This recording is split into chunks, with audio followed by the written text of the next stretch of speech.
What's happening? My name is Captain McKay. This is a compilation of some of the footage that I've been shooting for a Between the Frames video for the past couple of weeks.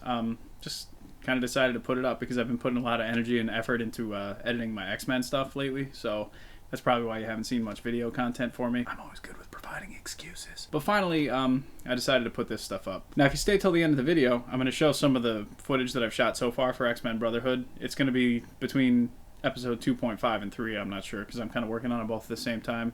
But you gotta stay to the end of the video, though, if you want to see that. I guess you could just skip to the end, too, but, you know, only chumps are going to do that. Anyway, hope you enjoy the video. Got a couple new figures that I show off, a few different things that I've been working on, so check it out, see if you like it.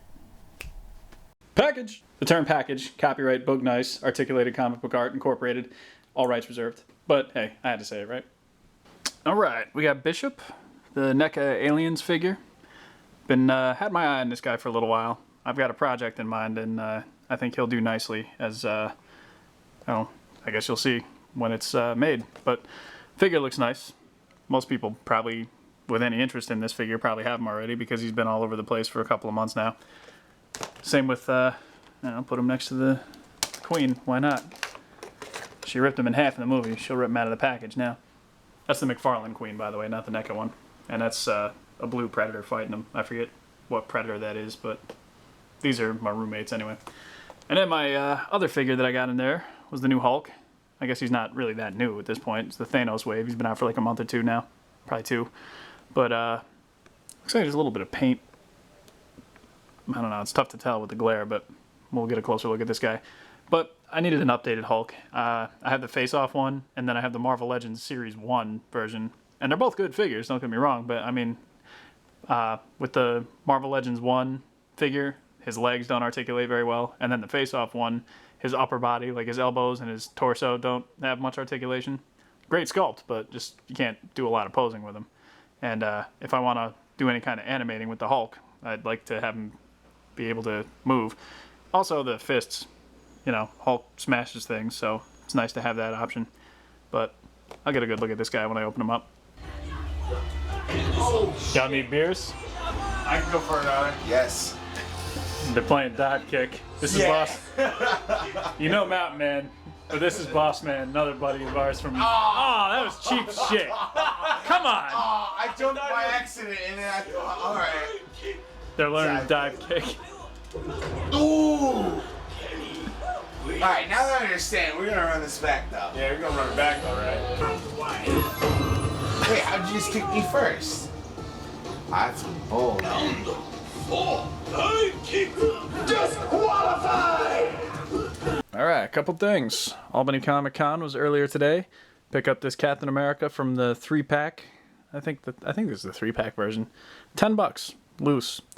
I have plans to repurpose this guy, but I'm not sure if I'm going to do that or not because I kind of like the figure how he is. I have the Ultimate Captain America from Toy Biz, the one with the brown gloves and boots. Basically the same design, but, you know, just a little more articulated, more detailed. But I kind of like this guy too, so we'll see what happens. And I also got $15. This Logan figure, Legendary Riders, I believe, is the series. Comes with a motorcycle, pretty awesome. I'll probably swap the head because me and my friend that went with me were like making fun of the smiley face. I mean, it is like that 70s art style, but I don't know. I just don't personally dig it on this figure. But anyway, nice figure. So if you've been following the channel for a little while, you know I just put up my contest results video, and these are the wrestling prizes, which I forgot to mention in that video. It's this Triple H, the Elite Toys R Us one, and then the Hall of Fame Stone Cold figure. The guy who won actually lives outside the U.S., so I've been in touch with him, and I'm about to open these figures up and actually send them loose. And they'll be complete. I'll put Austin's shirt and all the accessories and Triple H's sledgehammer and everything in there. And I might even throw in a little extra stuff. I don't know. We'll see what I got laying around. This is, believe it or not, going to save me a lot of money if I just open these up and send them in a little box. So that's what's about to happen. I want to get these out by the weekend. Swap the head on this Wolverine. This is how he'll appear in the early stages of X-Men Brotherhood Episode 3. Gave him a beer. I took the coat off because it's made of rubber and it's tough to pose his arms in it, but it does look really nice on the figure. I just want to have him holding the beer like that. So yeah, overall I like how this looks with the head swap. Looks I don't know, much better I think than that smiling head did. All right.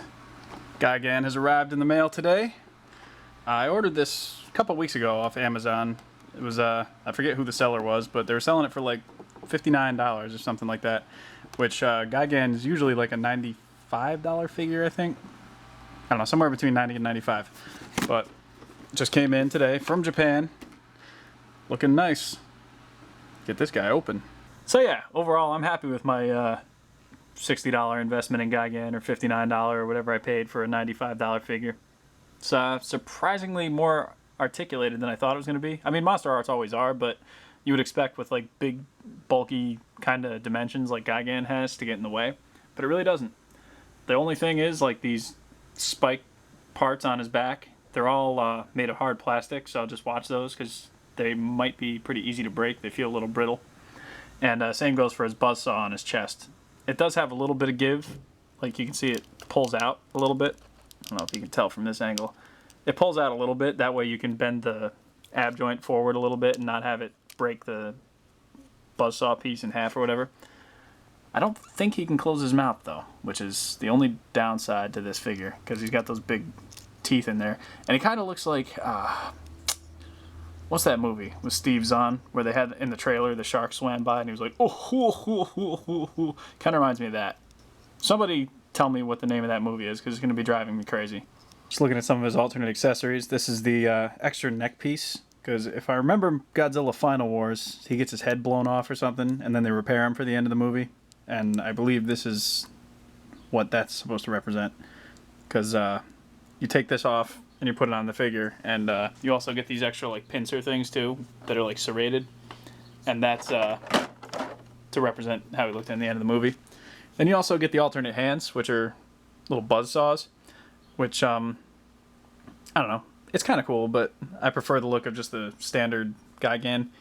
Now, unlike the actual figure, these buzzsaw things, these points are made of rubber, so they're not gonna and they move. They rotate, my God in heaven. That's going to make animating this thing awesome if I ever get around to it. Sorry, I just got carried away real quick. It's nice when I get surprised by something in a good way instead of like, surprise, it's fucking broke.